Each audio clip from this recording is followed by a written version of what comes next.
What kind of boss doesn't know when his own employee is crying? Joseph hadn't planned on visiting the restaurant that night, but a nagging feeling had pulled him there. Slipping through the back door, he moved quietly, blending into the shadows. The hum of dinner service filled the air, clinking glasses, soft conversations, the comforting sizzle from the kitchen. But then he heard it. A soft, broken sob. His chest tightened. Behind the pantry door, he found Sara, her shoulders shaking, tears soaking the crumpled apron in her lap. In that raw, unguarded moment, Joseph realized he had been blind to the struggles of those who needed him most. Joseph had always prided himself on being a hands-on owner, the kind of boss who knew every corner of his restaurant, from the crisp white tablecloths to the hum of the kitchen's old fridge. But in the past year, as the restaurant expanded and the pressures mounted, he'd found himself less on the floor and more behind a desk, drowning in spreadsheets and supplier negotiations. Tonight, though, something had pulled him back. He hadn't announced his visit. Instead, he parked his car around the block and slipped through the side door, the one by the dumpsters, to avoid being seen. His footsteps were light on the polished tiles, his instincts guiding him through the shadows of his own creation. He didn't know what he expected to find. Maybe an overworked staff slacking off, a kitchen corner being cut, or, ideally, the place running like a well-oiled machine. What he didn't expect was the soft, muffled sound of someone crying. Joseph froze, the cool air from the kitchen brushing against his skin. The sobbing was close, just beyond the pantry door. He hesitated, his hand on the brass handle. What was he walking into? Pushing the door open slowly, he found her. Sara, one of his youngest servers, sat on an overturned milk crate, her apron bunched up in her fists. Tears streaked her cheeks, and her shoulders quivered as she tried to muffle the sound. She didn't notice him at first, too lost in whatever had broken her. "Sara?" His voice came out softer than he expected.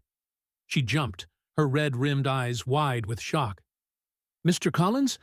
I'm sorry. I didn't know you were here." No, it's okay." He took a step inside, letting the door close behind him. "What's going on?" Her lip trembled, and for a moment, it seemed like she might shut down. But then, something cracked open in her, and the words spilled out. "It's my mom. She's sick again. And the bills. I don't know how I'm going to pay them. I've been picking up extra shifts, but it's not enough." Joseph's chest tightened. He'd had no idea. Of course he wouldn't. He'd been so removed, so caught up in the business side of things, that the personal stories of his staff had become distant echoes. "Why didn't you come to me?" he asked gently. Her eyes dropped to the floor. "I didn't want to bother you. I know how busy you are." For a long moment, he just stood there, a mix of shame and determination building up inside him. "You're not a bother. None of you are."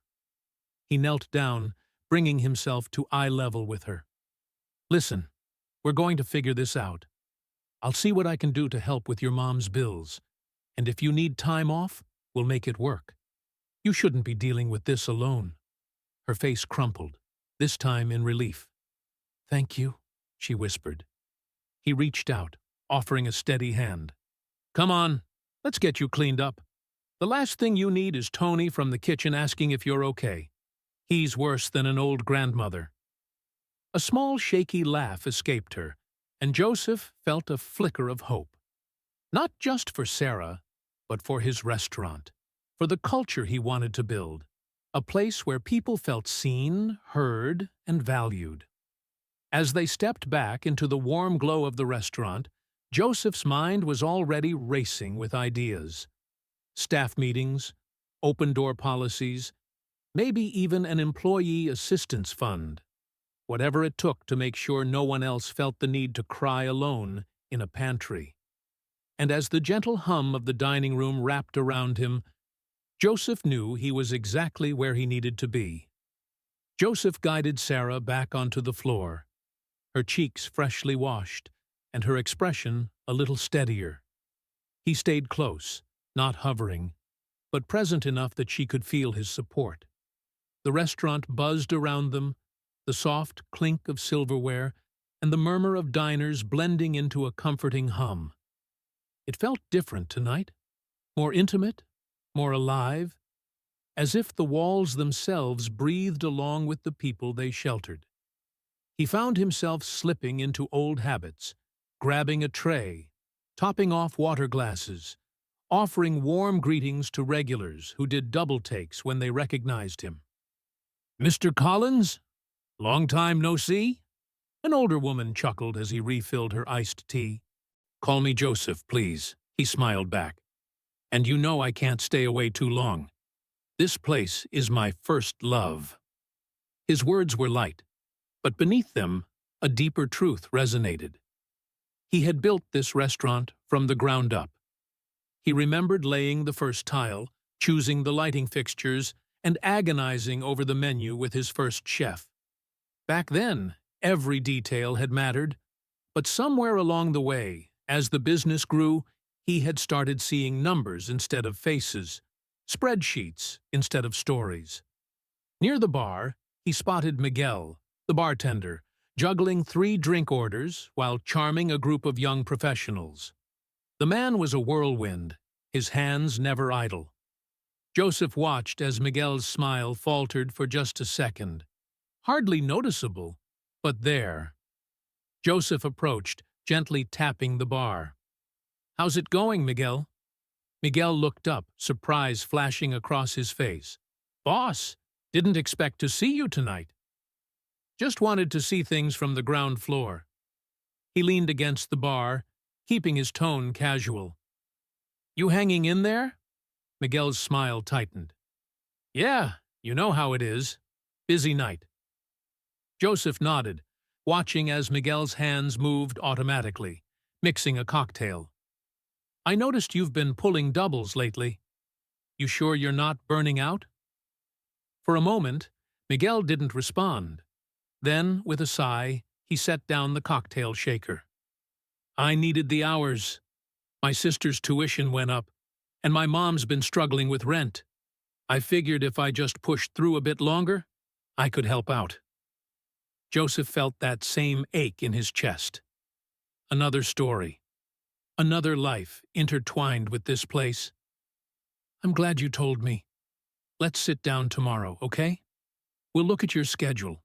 Maybe find a way to get you the help you need without running yourself into the ground." Miguel's shoulders eased, a weight visibly lifting.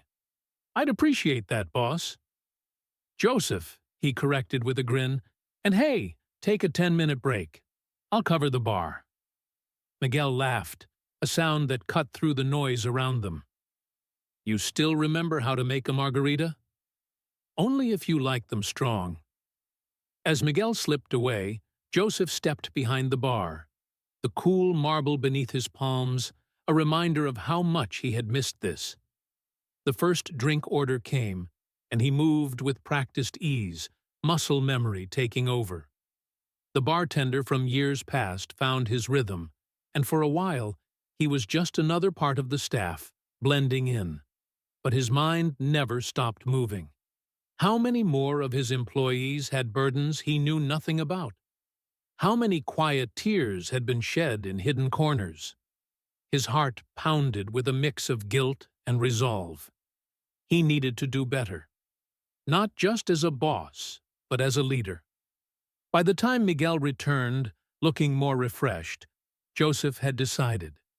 Tomorrow would mark a change. He'd set up one-on-one meetings with every staff member, not as evaluations, but as conversations. He'd find out what they needed, what they dreamed of, and how he could support them.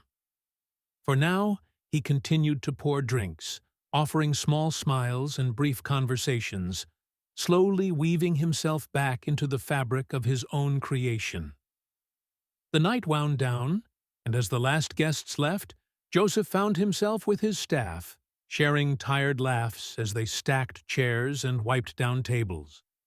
There was a camaraderie in the air, something real and unforced. He helped close up, listening to stories, jokes, and the quiet hum of lives unfolding around him. When the doors finally closed and the last light was turned off, Joseph stood outside, the cool night air wrapping around him. His car was still parked around the block, but he didn't mind the walk. He needed time to process, to breathe, to let the night sink into his bones. He had come looking for cracks, for faults, for reasons to tighten his grip on his business. Instead, he had found people, real, struggling, beautiful people, who needed him not just as a boss, but as a human being. And as he walked away, a fresh dawn just beginning to brush the horizon, Joseph knew this was only the beginning. The next morning, Joseph arrived at the restaurant earlier than he had in months. The sun was barely up, casting long shadows over the empty street as he turned the key in the lock. The quiet inside was a stark contrast to the bustling, lively atmosphere of the previous night. It felt like stepping into the calm before a storm, one he intended to create. He brewed a fresh pot of coffee, the rich aroma filling the air, and settled into the small office at the back of the building. It was cluttered with old invoices, binders of staff schedules, and half-finished marketing plans. Joseph pushed them aside, clearing the desk until it was just him, a blank notebook, and a steaming mug. He began to write, letting his thoughts flow unfiltered. Ideas for staff support programs, plans for regular check-ins, and even thoughts about implementing mental health days. His pen moved faster as he jotted down notes about setting up a fund for emergency support, something small but meaningful, a safety net for those moments when life hit hard. By the time the first staff members began to trickle in, he had a page filled with concrete actions. He stood, stretching the stiffness from his limbs, and moved back to the front of the house. Sara was one of the first to arrive. She hesitated when she saw him, a hint of uncertainty in her expression. "You're here early," she said, slipping off her jacket and tying on her apron. "Wanted to get a head start," Joseph said with a smile. "How are you feeling?" Her lips curved into a small, genuine smile. "Better. A lot better. Thank you. For last night." "Any time." He squeezed her shoulder lightly. "And if you need more time or support, you come straight to me. No more hiding in the pantry, okay?" She laughed, a sound that felt lighter today. "Okay." As more staff arrived, Joseph greeted each of them personally, sharing a few words, asking about their families, their weekends, their lives. He could see the surprise in their faces. Some masked it well. Others showed it openly. He knew he had been absent, and he couldn't blame them for their hesitation. But he was here now, and he intended to prove it wasn't just a one-off. Before the restaurant opened, he gathered everyone in the dining area. They stood in a loose circle, some clutching their coffee cups, others still rubbing sleep from their eyes. "I know this is unusual," Joseph began, his voice carrying over the soft rustle of aprons and the hum of the kitchen appliances. "But I wanted to talk to all of you. Last night made me realize I've been too disconnected. I've been so focused on keeping this place running that I forgot the most important part. You." He saw their eyes widen, a mix of curiosity and skepticism. "I don't want to just be the guy in the office anymore. I want to know what's going on with you, what you need, and how I can help. Starting today, I'm setting up regular one-on-one meetings. Not performance reviews, just conversations. If you need help, if you're struggling, or if you have ideas to make this place better, I'm here." A few of the staff exchanged glances. Miguel leaned against the bar, arms crossed, but a hint of a smile playing on his lips. And I'm also starting an emergency fund. It won't be huge, but if something unexpected happens, medical bills, family emergencies, you won't have to face it alone. Sarah's eyes glistened, and Joseph felt a surge of hope. He wasn't just talking, he was taking steps to back it up. For now, let's make today a good day. If you need anything, I'll be on the floor with you. There was a moment of silence, and then someone started clapping. Slowly, it spread through the group, hesitant at first, but growing in strength. Joseph felt his throat tighten, a rare swell of emotion he had almost forgotten he could feel. As they moved into the rhythm of opening the restaurant, the atmosphere had shifted. Conversations were livelier, smiles came easier, and when the first customers walked through the door, they were greeted with a warmth that felt genuine. Joseph moved through it all, taking orders, delivering dishes, and sharing quiet moments with his staff. He listened, really listened, and found himself learning more in a single shift than he had in the past year. He learned about Anna's dream of becoming a chef, about Raj's struggle to balance work and college, about Tom's side hustle as a musician, and his hope to play a gig downtown. Each story, each struggle, added a layer to his understanding. These weren't just employees, they were people with dreams and burdens, and he had a responsibility to them. By the end of the day, Joseph was exhausted, but in the best way. His muscles ached, his feet throbbed, but his heart felt full. As he closed up with the remaining staff, he shared in their tired laughter, the camaraderie tangible in the air. Outside, as the streetlights flickered on, Joseph lingered. He stood by the door, watching his staff walk away in twos and threes, their voices trailing into the night. For the first time in a long while, he felt like he belonged, not just as the owner, but as a part of the team. And as he locked the door and turned away, he knew the real work had just begun. The next few weeks marked a transformation, not just in the restaurant, but within Joseph himself. He committed to his promise, sitting down with each staff member, listening more than he spoke. The stories he heard were raw and real. Single mothers struggling to find affordable childcare, students working 2 jobs to afford textbooks, and employees balancing shifts with caring for aging parents. Each conversation left an imprint on him, a reminder of the lives intertwined with his business. These weren't just people filling roles. They were the heartbeat of his restaurant, and he knew he couldn't let them down. He implemented changes immediately. The emergency fund he had talked about became a reality, seeded with a portion of the restaurant's profits and contributions from a few loyal customers who had heard about his new initiative.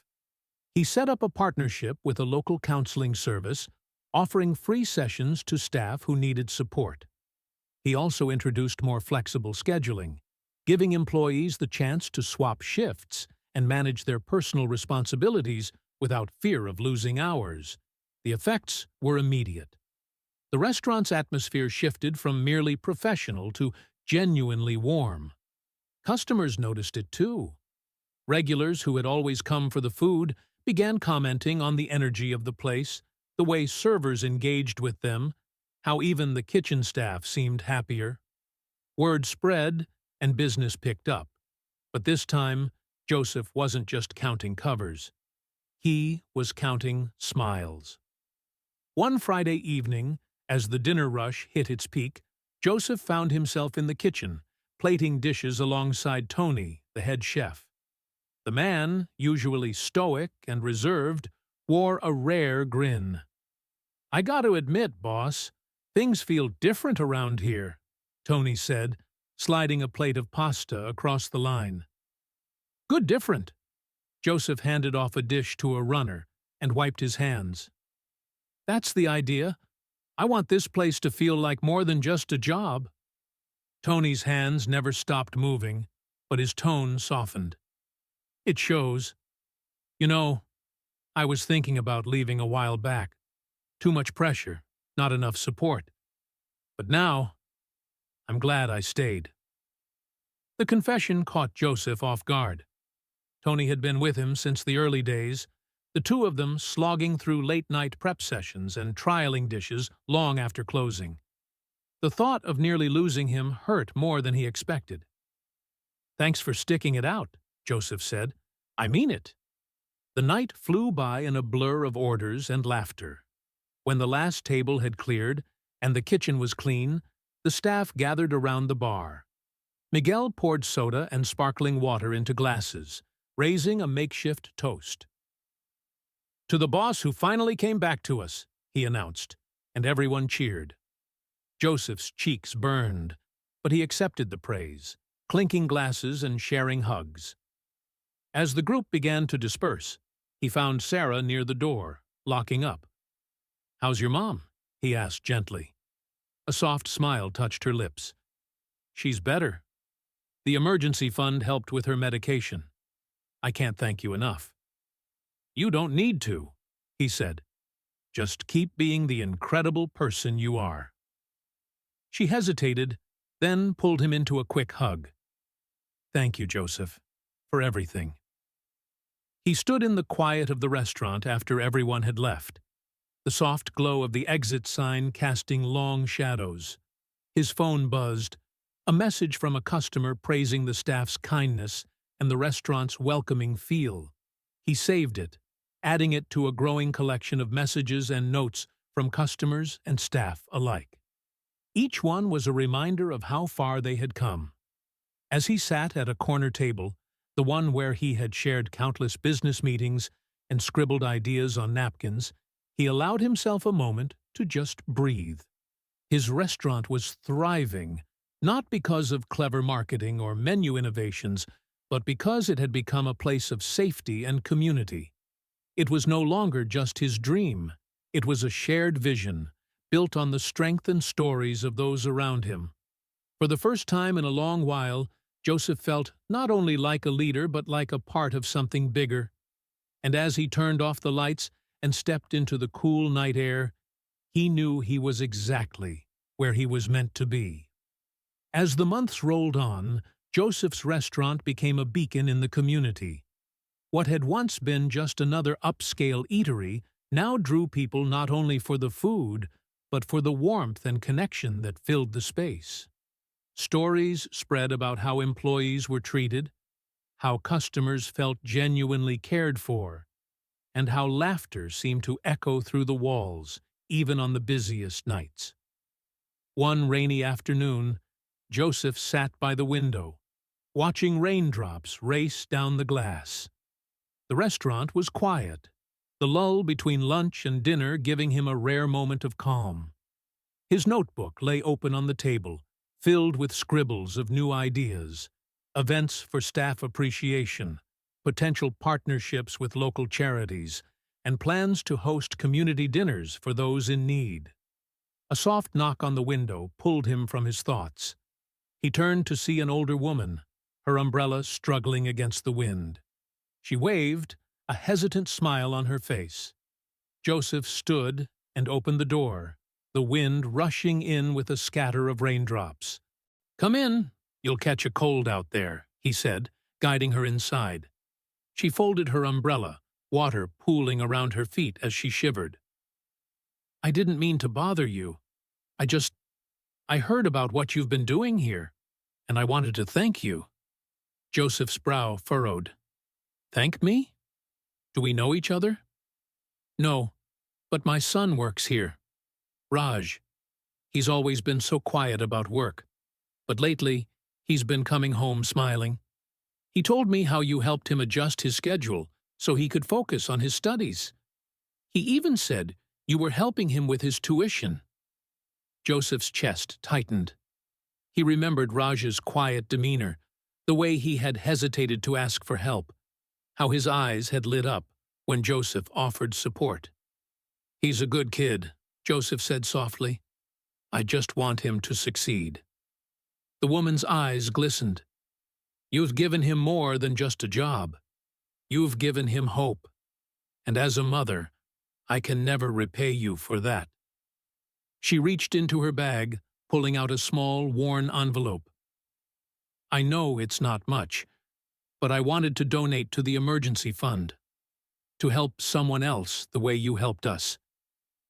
Joseph stared at the envelope, the edges soft from being handled so often. His throat constricted. I can't take this, he began, but the woman shook her head. Please, I want to. He accepted the envelope, its weight feeling far heavier than the few bills it likely contained. Thank you. I promise it will go to good use. She left soon after, her figure disappearing into the rain, leaving Joseph standing in the doorway, the envelope still clutched in his hand. He returned to his notebook, carefully placing the envelope between its pages as a reminder of Raj, of his mother, of the impact one small act of kindness could have. That evening, as the restaurant filled with diners, Joseph moved through the room with a renewed sense of purpose. He greeted guests, shared small jokes, and checked in on his staff, making sure they had everything they needed. He found Raj near the kitchen, balancing a tray of steaming dishes. Your mom stopped by earlier, Joseph said, keeping his tone light. Raj's eyes widened. She did? Is everything okay? She wanted to thank me, Joseph said, placing a hand on Raj's shoulder. But the truth is, I should be thanking you. You're an incredible part of this team. Raj's face softened, a mixture of pride and relief washing over him. Thank you, Joseph. It means a lot. As the night wore on, Joseph found himself back behind the bar, mixing drinks and sharing stories with regulars. He felt at home in a way he hadn't in years. The weight of leadership had shifted, from a burden to a privilege. Near closing, as the last guests trickled out, Miguel brought over a dusty old bottle of whiskey, a remnant from the restaurant's early days. A toast? He suggested, and the staff gathered around, forming a loose circle of tired but happy faces. To the man who reminded us what family really means, Miguel said, pouring small shots for everyone. Joseph raised his glass, his voice thick with emotion. To all of you, for making this place more than I ever imagined, for showing up, for caring, and for making this not just my dream, but our home. Glasses clinked, and warmth spread through the room, a glow that lingered even as the lights dimmed and the doors closed. When Joseph finally stepped outside, the rain had stopped, leaving the streets gleaming under the soft glow of streetlights. He took a deep breath, the cool air filling his lungs. He wasn't just a restaurant owner. He was a part of something bigger, a community, a family, a story still unfolding. And as he walked into the night, he knew the best chapters were yet to come. As the seasons changed, the restaurant blossomed into something far more significant than Joseph could have ever predicted. Word of mouth continued to spread, not just about the food, but about the culture within its walls. Customers often remarked on the atmosphere, a blend of warmth, kindness, and authenticity that seemed to seep into every interaction. More than once, someone referred to the place as the restaurant with a heart, and Joseph couldn't think of a better compliment. But with the growth came new challenges. The increased popularity meant longer hours for the staff, tighter turnaround times in the kitchen, and the ever-present risk of burnout. Joseph knew he had to strike a balance between thriving and overreaching. He couldn't afford to lose the very soul of his business by pushing too hard. To manage the demand, he hired more staff, ensuring that no one was stretched too thin. He brought on a second bartender to support Miguel and added 2 new servers to the team. Instead of simply conducting interviews, He involved the entire staff in the hiring process. They sat in on interviews, asked questions, and shared their thoughts. Joseph wanted every new employee to feel welcomed by more than just a handshake from the boss. One rainy Tuesday, during a rare quiet moment, Joseph sat at a booth with Sara and Tony. They were reviewing the schedule, looking for ways to give everyone a fair workload while maintaining flexibility. Sara had stepped into more of a managerial role, her natural empathy and organizational skills shining through. It was an evolution Joseph had been proud to witness. "I think if we rotate shifts like this, it'll give everyone at least one weekend off a month," Sara suggested, sliding a printed schedule across the table. Tony nodded, his fingers tracing the names. "Yeah, and we can offer voluntary overtime. But only if they want it. No pressure." Joseph leaned back, a sense of pride welling up inside him. "You two are incredible. I don't know what I'd do without you." Sara blushed, and Tony chuckled. "Probably run yourself ragged." The three of them shared a laugh, the kind that came easily now. It struck Joseph how much had changed. This wasn't just his business anymore. It was theirs. A collective vision. A shared dream. Their conversation was interrupted by the front door swinging open. A gust of wind swept in, and with it, a figure bundled in a worn coat and a wool hat. The man hesitated in the entryway, his eyes darting around. His clothes were damp, his shoes scuffed, and there was a weariness to the way he held himself. Joseph stood immediately. "Hi there. Can I help you?" The man's voice was rough, tired. I was wondering if you had any work. Anything at all." Behind him, Sara and Tony exchanged a glance. Joseph moved closer, his tone gentle. "What's your name?" "Tom. I used to work in a kitchen. Been out of work for a while now. I'll do anything. Dishes, cleaning, whatever you need." Joseph felt a familiar ache. He knew that look, the one that spoke of pride swallowed and desperation gnawing at the edges. He glanced back at Sara and Tony. Tony gave a subtle nod. "Tell you what, Tom," Joseph said. "How about you sit down, get warm, and have something to eat? We'll talk about work after." Tom's eyes widened. I don't have any money." "It's on the house," Sara said, already moving toward the kitchen. "We've got a fresh pot of soup." Joseph guided Tom to a booth, offering him a blanket they kept for chilly days on the patio. As Tom sat, a mixture of disbelief and gratitude on his face, Joseph's heart swelled. This was why he had fought so hard to change things. This was what it meant to build something with purpose. Over the next hour, Tom ate slowly, savoring every bite. He opened up bit by bit, sharing pieces of his story, a layoff, a string of bad luck, the struggle to keep moving forward. Joseph listened, as did the staff who drifted by, offering refills and soft words of encouragement. By the end of the meal, Joseph had made up his mind. "Tom, if you're up for it, we could use an extra hand. It'll start part-time, but if things go well, we'll figure out more." Tears brimmed in Tom's eyes. "Thank you. You don't know what this means." "Oh, I think we do," Tony said, clapping him on the back. "We've all had tough times. You're in good company." As the evening approached, Joseph stood by the window, watching as the rain finally gave way to a sliver of golden sunlight. Inside, his staff bustled, setting up for the dinner crowd, each of them a story, a piece of the mosaic that had become his restaurant. Tom was already helping, a borrowed apron around his waist, his movements a bit slow but filled with a determination that Joseph recognized. He felt a deep sense of fulfillment. His business wasn't just thriving, it was healing. It was a place where people could find hope, a second chance, and a sense of belonging. And as the first customers of the evening arrived, Joseph moved forward with them, ready to share not just a meal, but a story of resilience, compassion, and the quiet, powerful impact of kindness. As autumn settled in, the restaurant's windows framed the crisp amber and gold of the changing leaves.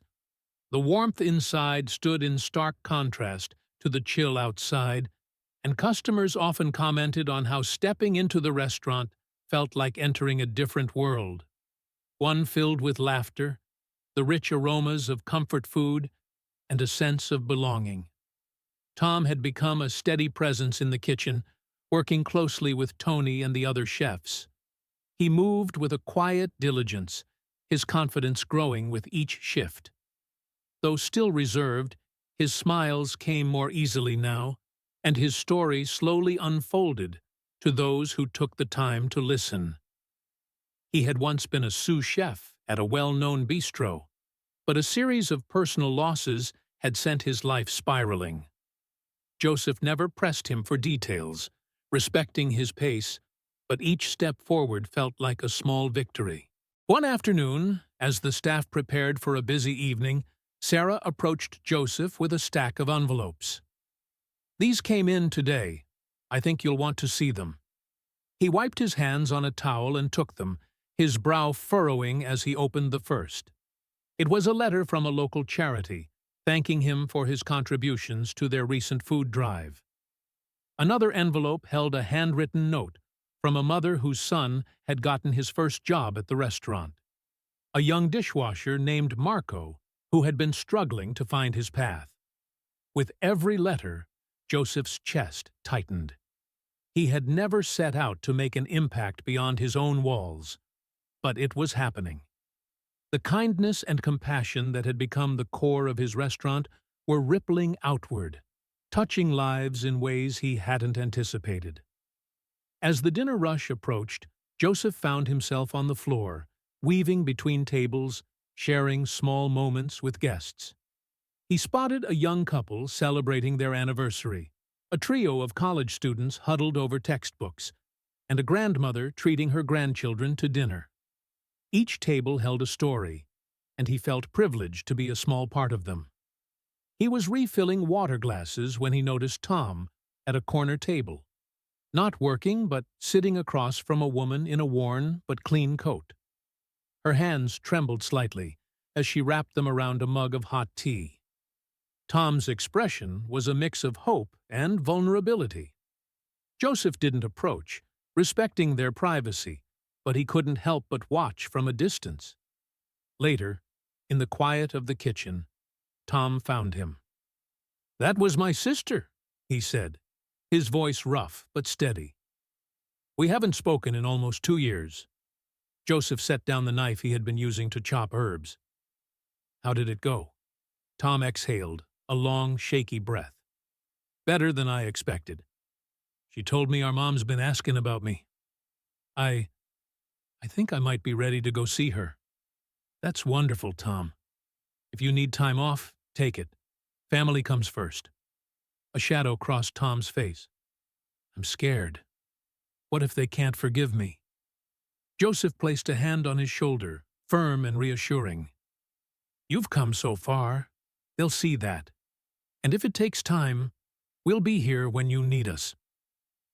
Tom's eyes shone, and he gave a small nod.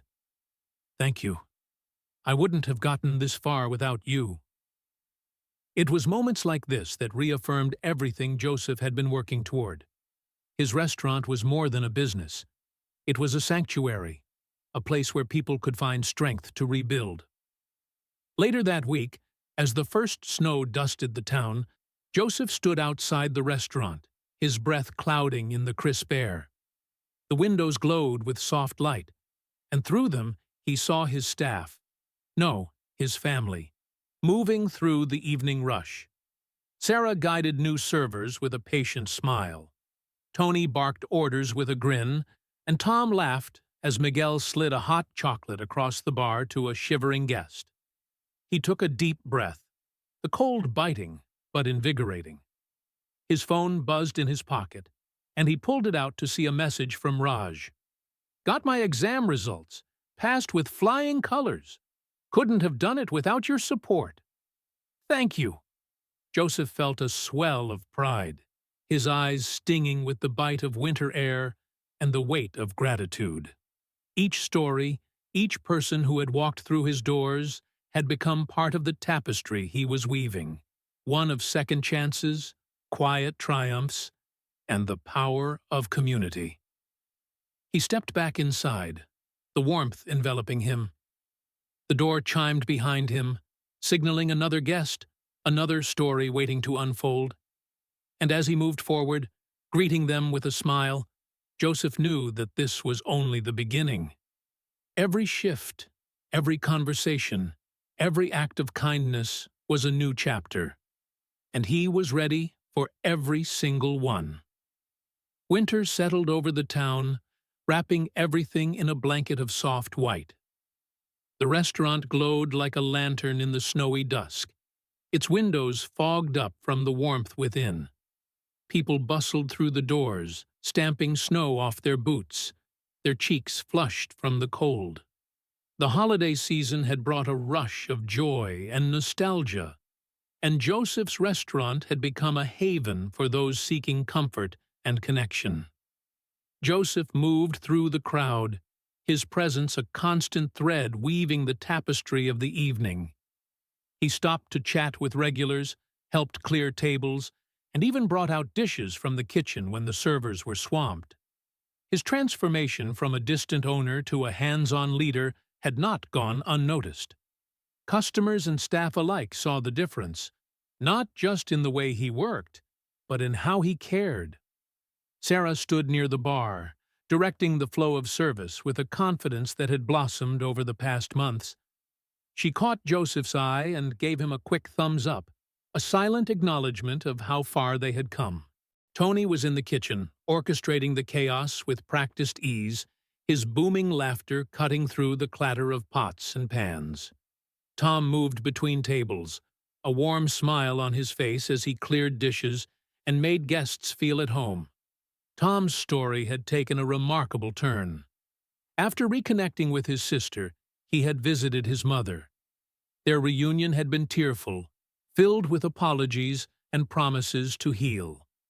With Joseph's encouragement, Tom had taken a few days off, and when he returned, there was a lightness to him, a freedom that hadn't been there before. His family had welcomed him back, and he had found his place, both at home and at work. As the night wore on, Joseph slipped away to his small office, the noise of the dining room fading behind him.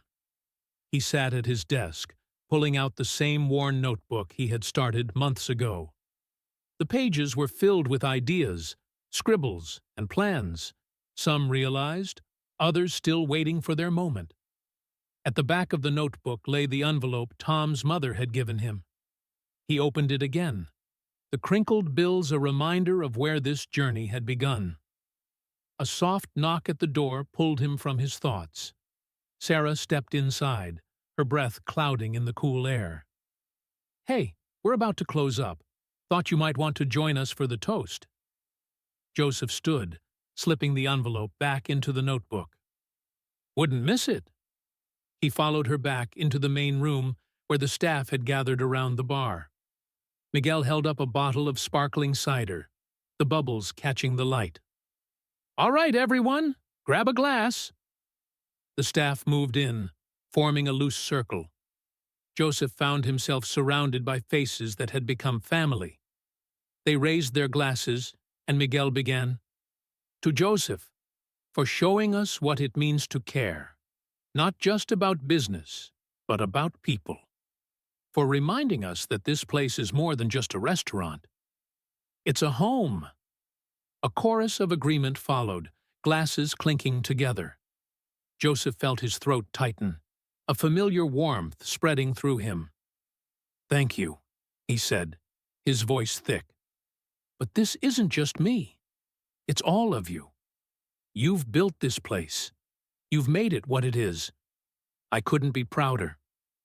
He took a sip, the sweet fizz of the cider a perfect contrast to the bite of winter outside. Around him, the staff chatted, their voices blending into a soothing hum. Tom was sharing a story with Tony, his hands animated, his laughter open and free. Sara stood nearby, already jotting down ideas for the next staff event. Raj was video calling his mom, showing her the festive decorations and the family he had found among his co-workers. Joseph let the scene wash over him, a moment of stillness in the whirl of life. This was everything he had hoped for, and more. His restaurant was not just surviving, it was thriving. And it was doing so with love and integrity, built on a foundation of trust and compassion. As the clock struck midnight, signaling the end of the night and the start of a new day, Joseph led the way in tidying up. Chairs were stacked, tables wiped down, and the kitchen set to rights.